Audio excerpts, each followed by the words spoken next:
Mesdames et messieurs, je vous salue de partout où vous écoutez la radio Oasis Congo. Il est temps pour nous de vous informer. Restez branchés.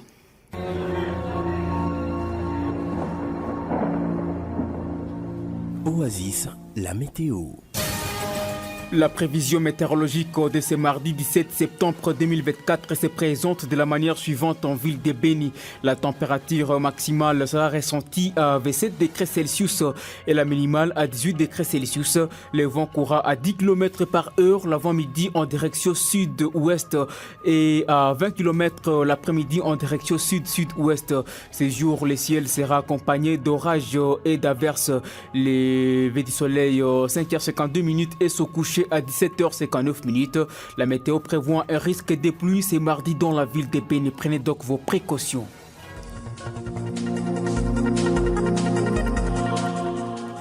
Au sommaire de cette édition des formations, les cours ont repris ce lundi 16 septembre dans des écoles publiques de la ville de Beni. Après la suspension temporaire de la grève par les enseignants, les élèves disent être satisfaits de reprendre les chemins de l'école 2 semaines après la rentrée scolaire. Des coups de balles ont été entendus ce lundi 16 septembre à Mbao, dans les territoires de Beni. Certains militaires incontrôlés des FARDC en état de dépriété seraient auteurs. La société civile locale appelle les autorités militaires à renforcer la discipline au sein de leurs troupes. Nous en ferons le point tout à l'heure. Deux rebelles sud-soudanais du mouvement Nassé ont été arrêtés à la frontière entre la RDC et les Soudan du Sud, précisément au village Okabi, territoire d'Arou en Ituri. Vous écouterez le lieutenant Gilles Ngongo Tikoudi, porte-parole du secteur opérationnel Ituri, qui appelle la population à redoubler la vigilance. Jeune, ton avenir est plein d'espoir. Mais une seconde de plaisir sexuel peut le gâcher à jamais. Sois sage. Ce journal est mis en onde par Roger Moutoukalo. Mon nom est Farah Diakato. Je suis à sa présentation. 2 semaines après le début de l'année scolaire 2024 et 2025, les élèves des institutions publiques et officielles de la ville de Beni ont finalement repris les activités scolaires ce lundi 16 septembre. Un sentiment de satisfaction de la part des apprenants et du côté de leurs parents. Maki Barga nous en dit plus.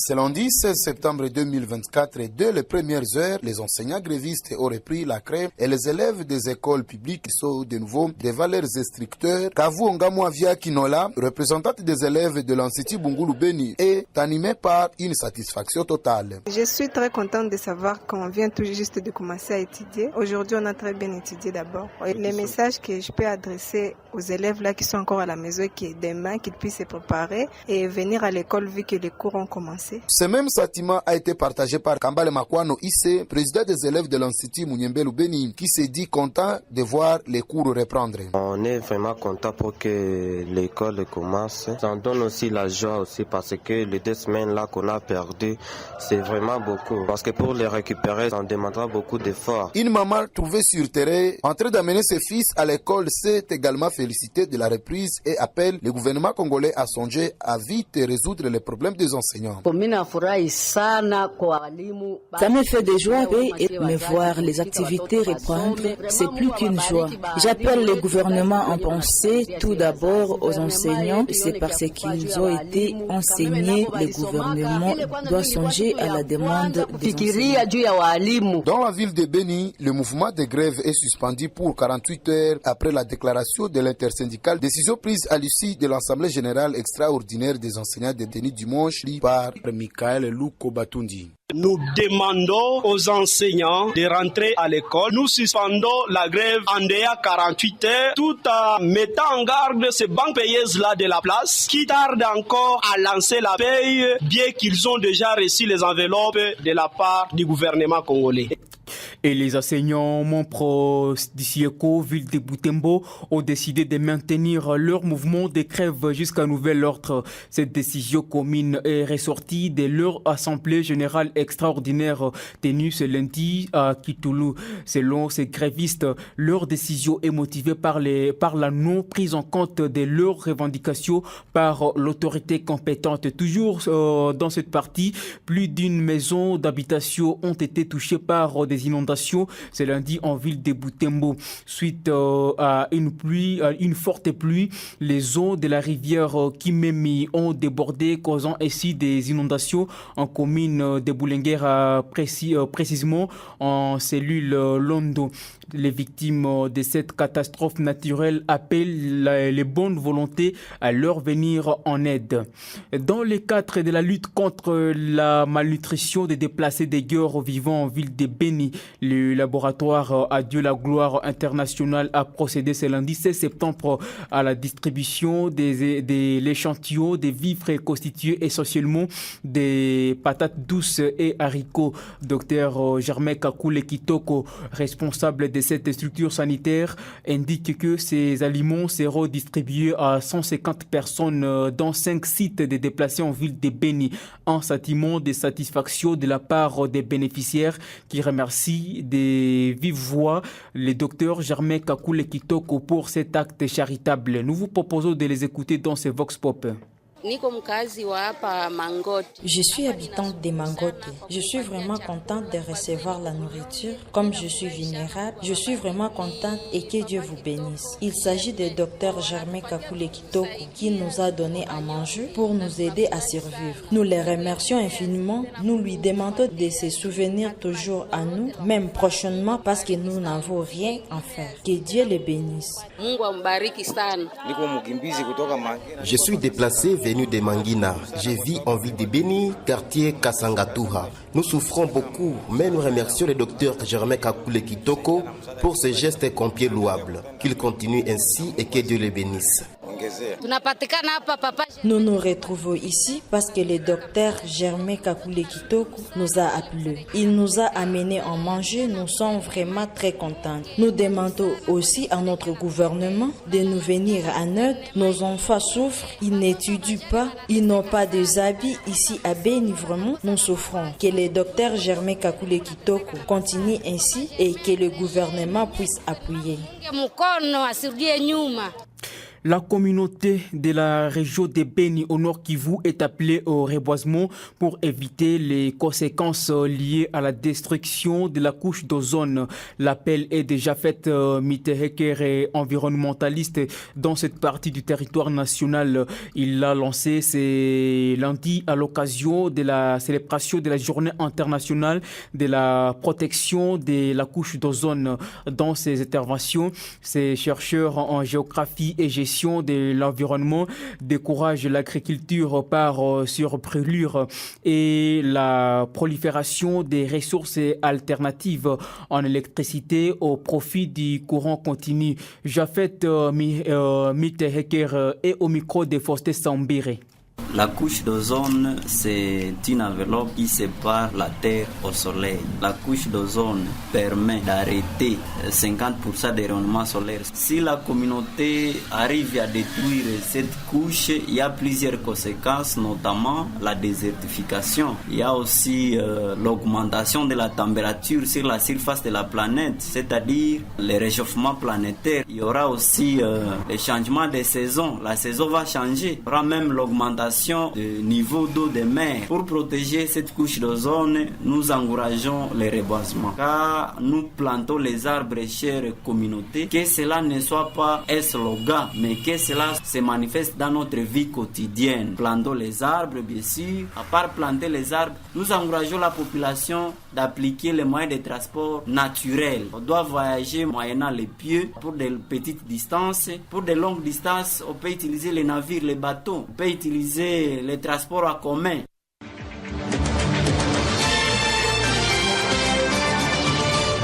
Je le disais en titre, des coups de balles ont été attendus ce lundi 16 septembre 2024 à Mbao, dans le territoire de Beni. Selon les sources locales, ces coups de balles seraient tirés par des militaires incontrôlés des FARDC en état d'ébriété. Cette situation a été à la base d'une panique dans le chef des habitants de Mbao et ses environs. La société civile locale pense que ces militaires seraient venus du Petit Nord il y a une semaine. Aucun dégât humain ni matériel n'a été signalé. La société civile appelle les autorités militaires à renforcer la discipline au sein de leurs troupes pour éviter des cas pareils. On écoute Dalmas Ndingene dans cet élément sonore.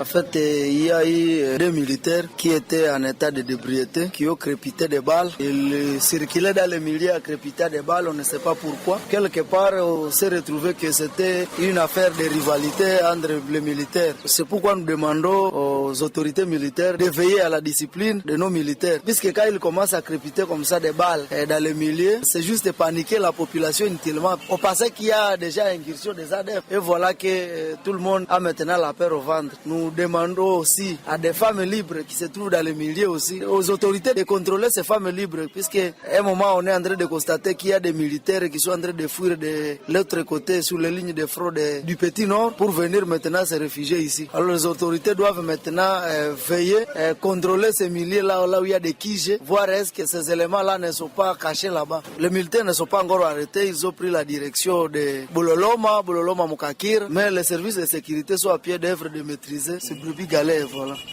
Nos efforts pour entrer en contact avec les sources sécuritaires n'ont pas abouti. Un calme relatif s'observe ces derniers temps en commune de Boulongo, dans les territoires de Beni, malgré certains cas des vols nocturnes enregistrés la semaine écoulée. Cette mise au point est du bourgmestre de la municipalité précitée lors d'une interview exclusive accordée à la presse locale après la parade hebdomadaire de ce lundi 16 septembre 2024. Il condamne cependant les comportements qu'affichent certains jeunes des milieux qui passent nuit dehors au feu du camp. Les cas les plus récents est celui vécu au quartier Gala et Kitokoli où certains jeunes allument le feu la nuit pendant qu'une mesure interdisant la circulation la nuit dans la commune est en vigueur. Jean-Paul Kaindo Katembo est au micro de Daniel Achouza. Oui, la situation est relativement calme sur toute l'étendue de la commune, sauf les cas de braquage et de cambriolage des maisons la nuit par des bandits, des voleurs que nous sommes en train de traquer 10 jours au jour. Nous sommes en train de décourager puis maîtriser les uns et les autres pourvu que la population recouvre sa quiétude et qu'elle passe leur nuit sans quelconque dérangement. À notre grande surprise, sans aucune information, nous revenons de la parade. Et avoir été informé qu'il y aurait des faits du cas quelque part à un certain jour pour lutter soit contre ces cas de banditisme qui s'annonce dans la cour. Alors nous déplorons encore une fois cette crise de confiance qui veut s'installer entre nous et notre partenaire, la jeunesse. Si nous leur demandons de cesser avec cette pratique parce que ça nous expose encore plus au danger. C'est le message de résister toujours contre l'ennemi, mais dans de bonnes pratiques. L'histoire de Boulongo, tout le monde la maîtrise, c'est quiétude. Ces enfants-là qui nous volent là, ils vivent dans des maisons. La complicité, elle est avérée, elle est double. À quoi bon d'aller faire le feu du cas à l'extérieur et garder les bandits dans la maison? Je ne vois pas. C'est pourquoi je demande à ce que nous soyons vraiment solidaires et que nous puissions travailler la main dans la main. On peut faire quelque chose. Pendant ces temps, la situation est redevenue calme depuis ce lundi 16 septembre 2024 à Bouléoussa dans les groupements Ikobo. Ceci après 3 jours d'intenses affrontements entre les FARDC appuyés par les jeunes patriotes Wazalendo et le M23 à Bushimba dans les secteurs de Wanyanga en territoire de Walikale. Selon les sources locales, les M23 ont attaqué les positions des Wazalendo et FARDC samedi et dimanche dernier mais sans sans aucun succès. Cette situation a été à la base d'un nouveau déplacement de la population confirment les mêmes sources locales. Un des notables de la région appelle le gouvernement congolais à ouvrir les feux une fois pour toutes pour chasser loin l'ennemi de la paix. Mohamed John est au téléphone de votre radio. La situation est revenue un peu au calme depuis les détonations d'armes lourdes et légères qui se sont fait attendre dans le village de Bushimba, à groupement de Ikobo, c'est à 5 km de la cité de Bouleusa. Les ennemis du M23 sont venus tenter et attaquer un camp de Wazalendo situé au niveau de Bushimba, mais ils ont subi vraiment la rigueur du fait et on les a poussés et frappés sérieusement et ils sont rentrés au niveau de Kimaka où ils sont là où ils campent. Voilà pourquoi nous sommes en train d'appeler nos autorités nationales, état et provinciales qui ont la charge de la sécurité de la population armée, qu'ils reviennent à tout ce que la population est en train de parcourir. La population est en train de subir des difficultés ou soit une vie pénible qui ne la permet pas de vaquer librement à ses occupations. Et pour terminer, 2 rebelles sud-soudanais du mouvement Nassé ont été arrêtés à la frontière entre la RDC et le Soudan du Sud, précisément au village Okabi, territoire d'Aru en Ituri. Ils sont tombés dans les filets des forces de défense avec leurs armes ainsi qu'une importante quantité de munitions de guerre. L'information est livrée ce lundi 16 septembre par le porte-parole du secteur opérationnel Ituri, le lieutenant Gilles Ngongo Tikoudi, qui appelle la population à redoubler la vigilance durant cette période. On l'écoute.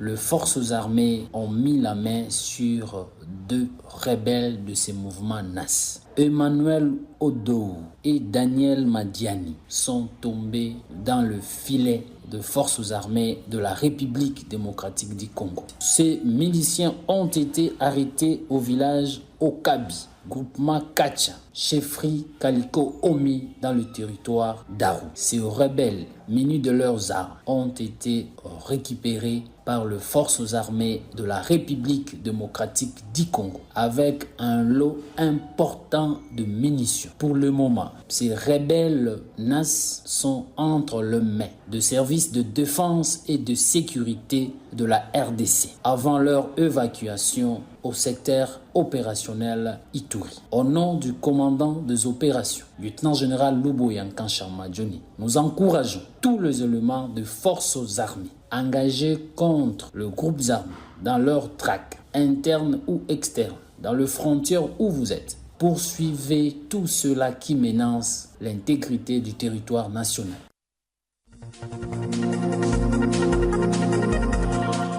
Auditeurs, auditrices, ce sera la fin de cette édition d'information mise en onde par Roger Moutoukalo. Mon nom est Farah Diakato, j'étais devant ces micros pour la présentation de cette édition d'information. Merci à toute l'équipe qui l'a rendu possible. Portez-vous bien.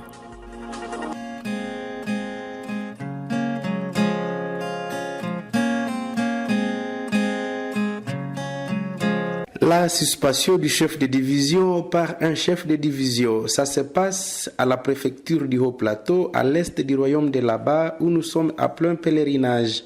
Nous voyons beaucoup et nous écoutons beaucoup. Comme dans certains pays du monde, certaines entités sont appelées préfectures, allusion faite à la préfecture de Gitarama, la préfecture de Ruwengeri et autres.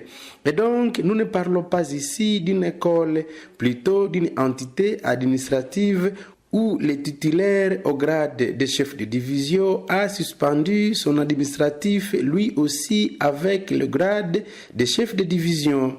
Avant de bien discuter ce dossier, jetons un coup d'œil sur la loi du pays et donc les droits administratifs. Ce dernier dit clairement qu'un cadre au grade similaire dont le poste est identique ne peut nullement suspendre son collaborateur. En cas de litige, c'est la hiérarchie qui décide. En dépit de cette disposition, l'échevêque à la préfecture du Haut-Plateau n'a pas tardé d'infliger une suspension à son collaborateur direct chargé de l'administration. Toute l'administration de la cité en parle et chacun des subalternes veut placer un mot.